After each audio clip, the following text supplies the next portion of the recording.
Nah, selanjutnya ada soal ketiga, yaitu fungsi trigonometri dalam fenomena periodik.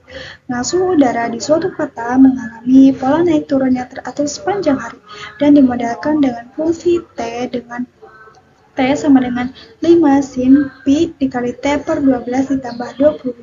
Nah, dengan fungsi T adalah suhu dalam derajat Celcius dan T kecil adalah waktu dalam jam sejak tengah malam atau dalam rentang waktunya T-nya lebih dari sama dengan 0 dan T-nya kurang dari sama dengan 24.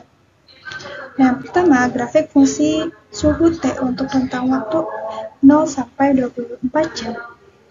Kita bisa lihat dari grafik ini. Nah, grafik ini dibuat dengan menggunakan Google Colab. Atau kita bisa menggunakan aplikasi digital lainnya seperti GeoGebra. Nah, ini merupakan grafik suhu fungsi T sama dengan 5 sin N dikali T per 12 ditambah 25. Selanjutnya, di sini kita akan menentukan suhu maksimum. Suhu maksimum terjadi saat nilai sinnya itu sama dengan 1, sehingga T maksimum itu sama dengan 5 dikali 1 ditambah 25 sama dengan 30 derajat. Untuk suhu minimumnya itu, suhu minimumnya terjadi saat nilai sinnya itu negatif 1.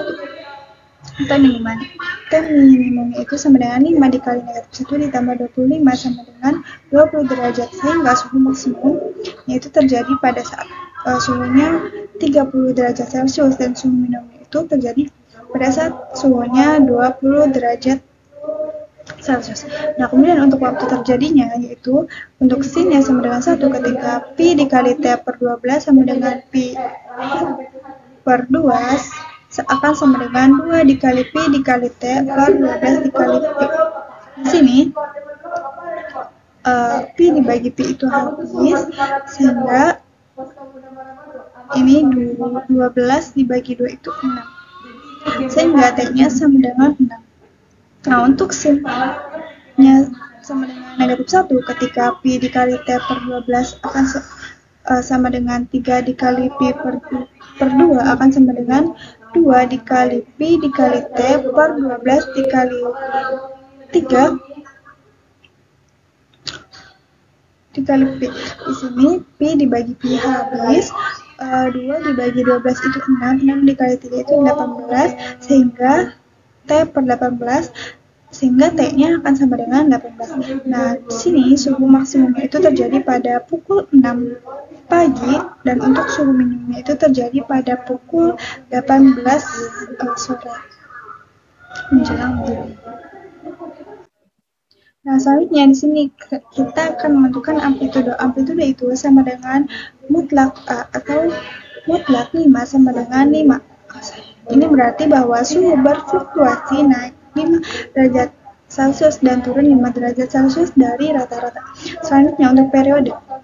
Periode sama dengan 2 dikali pi per 12, sehingga akan sama dengan 2 dikali pi dikali 12 per pi. Sini pi dibagi pi habis, sehingga sama dengan 2 dikali 12 sama dengan 24 jam. Ini berarti bahwa suhu berulang setiap 24 jam. Nah, makna dari konstanta dalam fungsi. Konstanta 25 merupakan nilai rata-rata suhu harian. Konstanta ini menjadi pusat ayunan fungsi sinus, yang berarti bahwa suhu harian berfluktuasi naik turun plus minus 5 derajat Celcius dari 25 derajat Celcius. Konstanta ini menggambarkan suhu normal pada saat tidak ada pengaruh harian ekstrim. Dalam model suhu, nilai ini adalah baseline atau titik tengah suhu. Nah, pemodelan suhu menggunakan fungsi sinus T sama dengan 5 sin pi dikali T per 12 sama 25 memberikan gambaran yang jelas tentang fluktuasi suhu dalam 24 jam. Saya berhasil mengidentifikasi suhu maksimumnya yaitu 30 derajat Celcius, suhu minimumnya yaitu 20 derajat Celcius, dan amplitudenya itu 5 derajat Celcius, dan periodenya itu 24 jam.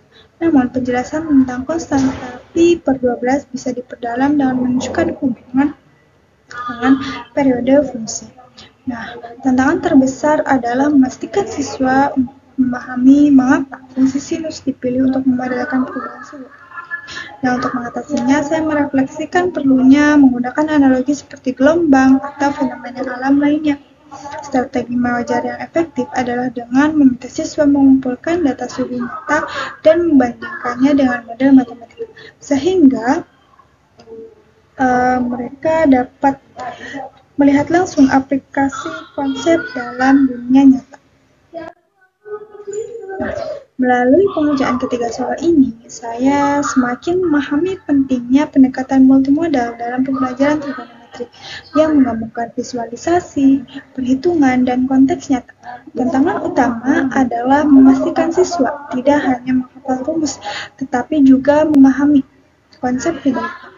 Oleh karena itu, saya merefleksikan bahwa penggunaan teknologi, proyek kolaboratif, dan aktivitas praktik sangat penting untuk menciptakan pengalaman belajar yang lebih bermakna.